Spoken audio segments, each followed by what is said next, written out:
Shalom. Aujourd'hui, j'aborde le sujet la guérison divine. À notre époque, surtout dans nos églises, nous pouvons constater qu'il y a beaucoup de témoignages de personnes qui ont été guéries par Dieu. Beaucoup de personnes ont reçu en fait cette guérison divine par les mains de Dieu. Dieu s'est directement, ou soit Dieu s'est servi d'un serviteur pour guérir des personnes. Aujourd'hui, nous pouvons aussi voir que des miracles sont opérés par le biais du malin. Beaucoup sont guéris par des opérations diaboliques. Certains s'aident de magnétiseurs, de sorciers, de faux serviteurs de Dieu, euh, de fétiches et de toutes sortes de choses afin d'être guéris.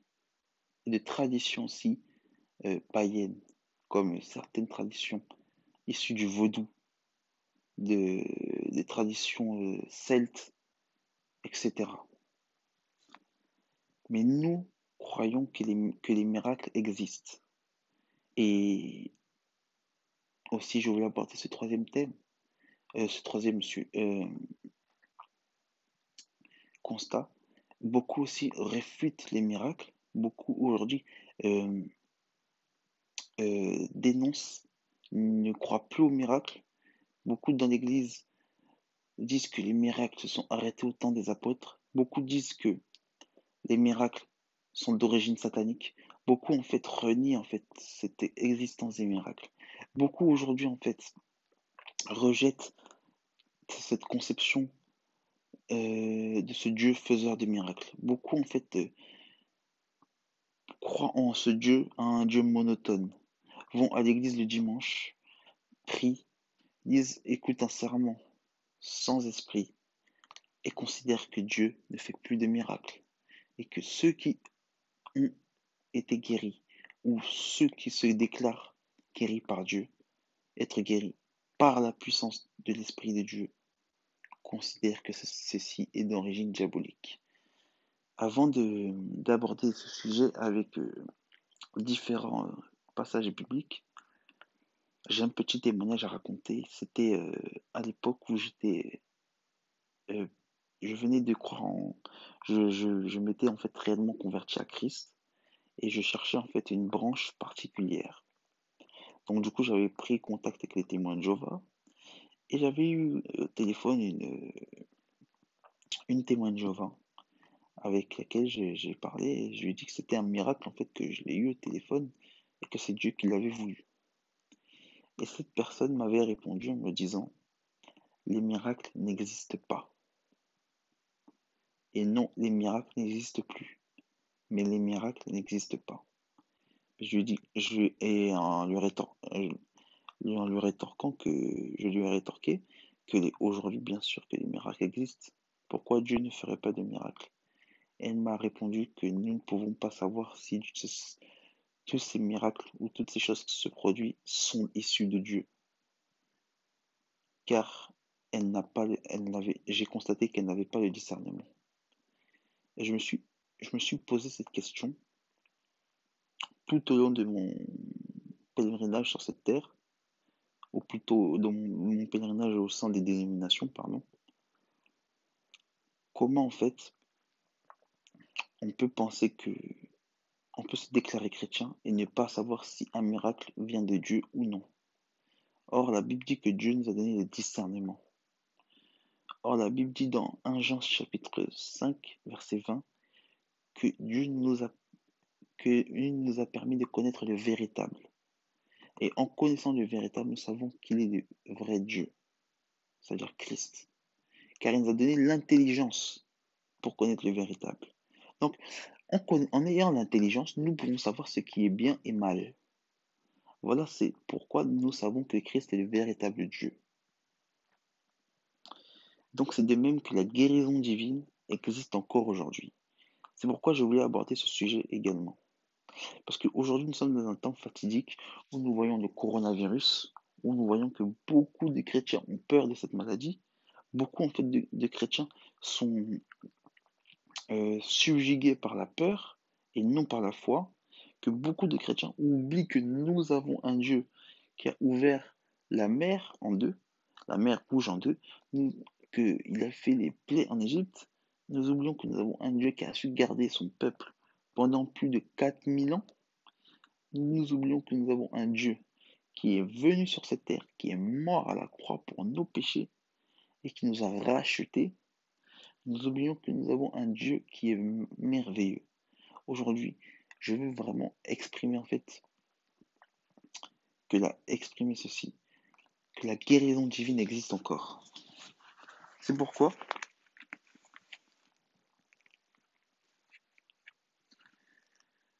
nous lisons dans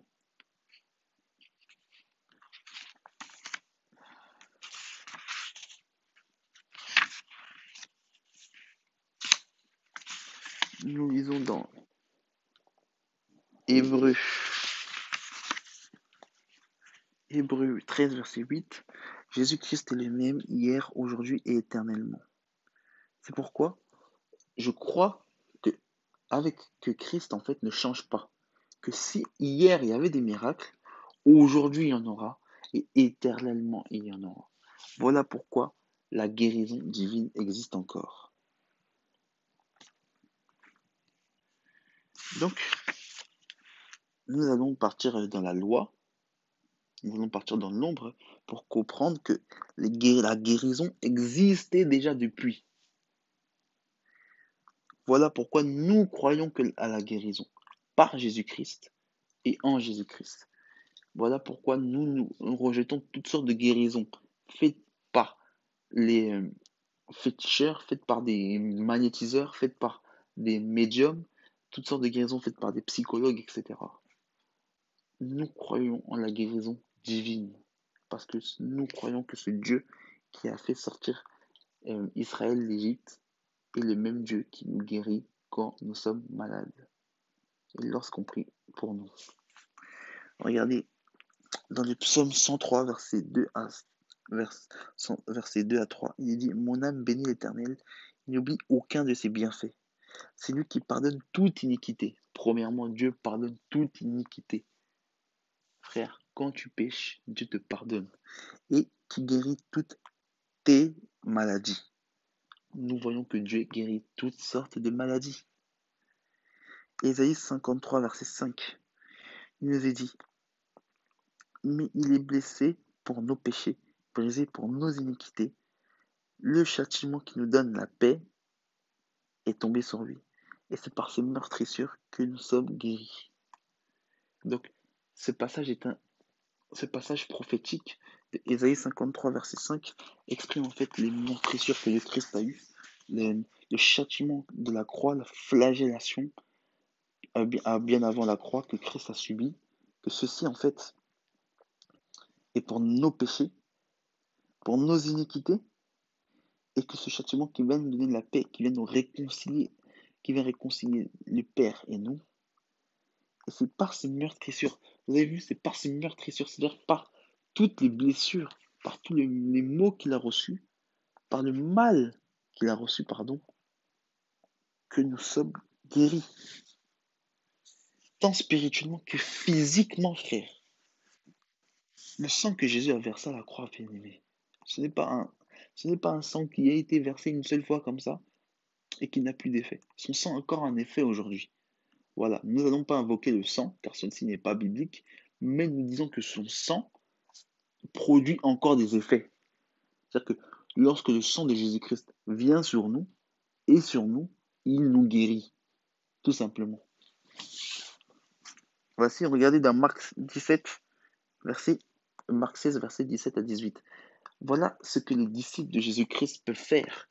Voilà pourquoi nous disons que les miracles existent encore et que la guérison divine fait partie des miracles que les apôtres, que les disciples de Christ peuvent faire aujourd'hui. Et non que les apôtres et tout disciple de Christ peut accomplir des miracles, dont la guérison divine. Regardez ce qu'il dit. Matthieu 16, versets 17 à 18. Voici les miracles accompagneront ceux qui auront cru. En mon nom, au nom de Jésus-Christ, ils chasseront les démons et parleront de nouvelles langues. Ils saisiront le serpent, et s'ils boivent quelques breuvages mortels, il ne leur fera point de mal. Ils imposeront les mains aux malades, et les malades seront guéris. C'est pour ça qu'il dit, ils imposeront les mains aux malades, au verset 18, pardon, et les malades seront guéris.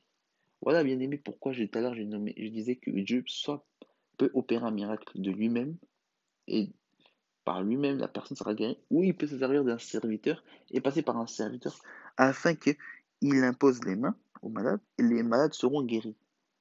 Voilà.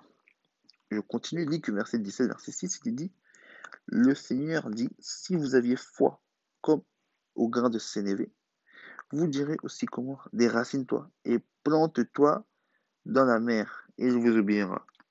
Mais il dit, si vous aviez foi, frère, vous savez, pour être guéri, il faut avoir foi avant tout. Si, bien aimé, tu as la foi, tu seras guéri. Je te dis, bien aimé, si tu as la foi, tu seras guéri. Car c'est par la foi que nous sommes guéris. Si, frère, tu ne crois en rien, si, frère, tu ne crois pas au miracle, si, frère, tu rejettes la guérison divine, mais bien sûr que tu ne seras pas guéri. Mais si tu crois fermement que le Dieu d'Israël, que Jésus-Christ est le même hier, aujourd'hui, éternellement, tu seras guéri. Parce que tu as cru que ce Dieu ne change pas et qu'il n'y a point de variation, comme dit Jacques, et ni d'ombre en lui.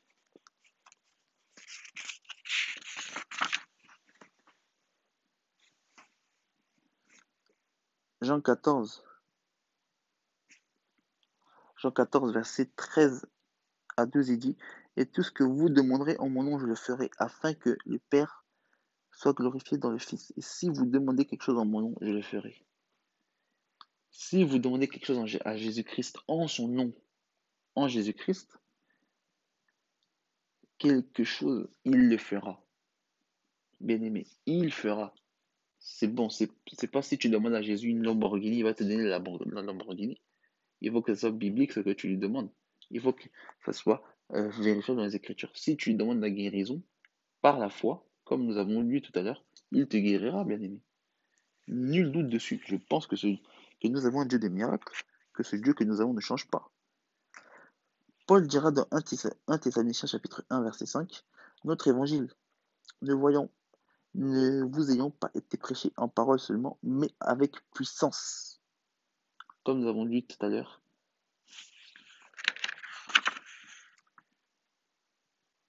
que la parole est prêchée avec puissance, avec l'Esprit Saint et avec une pleine persuasion. Car vous n'ignorez pas que nous sommes montrés ainsi parmi vous à cause de vous. C'est-à-dire que, bien aimé, quand on parle de puissance, ici on parle de miracle. C'est que quand nous avons lu tout à l'heure Marc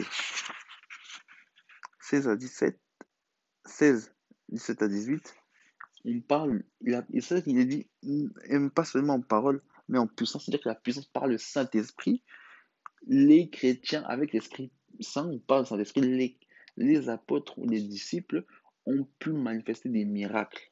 Et c'est pour ça que c'est par les miracles que les païens ont reçu Christ, même certains juifs. C'est ça que Paul dira dans 1 Corinthiens, dans 1 Corinthiens 1, il dira que les Juifs demandent des miracles et les Grecs demandent de la sagesse. Et c'est vrai que Paul dira c'est pas, vous savez, avec puissance, avec l'Esprit Saint et avec une pleine persuasion. Je continue. Hébreux chapitre 2, verset 4, il dit, Hébreux chapitre 2, verset 3 à 4, il dit, comme nous échappons en nous en négligeons un si grand salut, qui, annoncé d'abord par le Seigneur, nous a été confié par ceux qui l'ont entendu, c'est-à-dire les apôtres, Dieu appuyant leur témoignage par des signes et des prodiges et divers miracles par des dons du Saint-Esprit selon la volonté, sa volonté. Voilà pourquoi, bien-aimés, nous croyons que Dieu opère encore aujourd'hui des signes et des prodiges. Voilà pourquoi nous croyons que Dieu opère encore des miracles aujourd'hui. Que nous ne pouvons pas encore blasphémer contre le Saint-Esprit en disant que Dieu ne fait plus de miracles, que Dieu ne fait plus aucune guérison. Nous croyons que ce Dieu qui a ressuscité des morts ressuscite des morts aujourd'hui. Nous croyons que ce Dieu-là qui a guéri des aveugles, des lépreux, des personnes qui boitent, des boiteux, etc. Nous croyons que ce Dieu le fait aujourd'hui encore et encore. Nous n'avons pas besoin de filmer les miracles sur YouTube. Nous n'avons pas besoin de filmer les personnes avoir les papilles, les pieds plus longs ou plus longs ou plus courts que l'autre. Nous n'avons pas besoin de filmer des miracles où des personnes ont des paillettes dans les mains, mais il y a des personnes, bibliquement, par la puissance du Saint-Esprit, qui sont guéries aujourd'hui.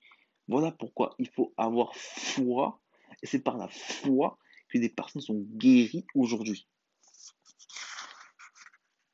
Voilà pourquoi, voilà pourquoi Jacques chapitre 5, verset 15 dit, la prière de la foi sauvera le malade, et le Seigneur le relèvera, et s'il a commis des péchés, il lui sera pardonné, conformément au psaume que nous avons lu tout à l'heure, psaume 103, verset 2 à 3, où il dit au verset 3, c'est lui qui pardonne toute iniquité et qui guérit toutes tes maladies. Amen. Amen. Donc voilà, bien-aimés, pourquoi je vous exhorte ce soir encore à croire en la guérison divine. Que frère bien-aimé, si tu écoutes ça, toi qui es malade, toi qui as un souci, Seigneur, mon frère, par qui a un souci de santé, qui a un souci spirituel, toi qui es malade spirituellement, toi qui es malade euh, physiquement, toi qui as une infirmité, mon frère, ma soeur, toi qui as un problème tant spirituel que physique, que tu sois guéri au nom de Jésus-Christ, que par le nom de Jésus-Christ, tu sois guéri de toute infirmité, que par le nom de Jésus-Christ, tu puisses être relevé, que par le nom de Jésus-Christ, tu puisses être pardonné, que par le nom de Jésus-Christ, tu puisses être restauré, que par le nom de Jésus-Christ, mon frère, ce miracle puisse être opéré, que par le nom de Jésus-Christ, tu crois fermement que tu seras guéri et que tu es guéri. Car Jésus-Christ a dit, croyez avant d'avoir reçu. Et moi, je crois, frère, que tu seras guéri par cet enseignement que Dieu m'a mis à cœur de donner. Soyez bénis au nom de Jésus.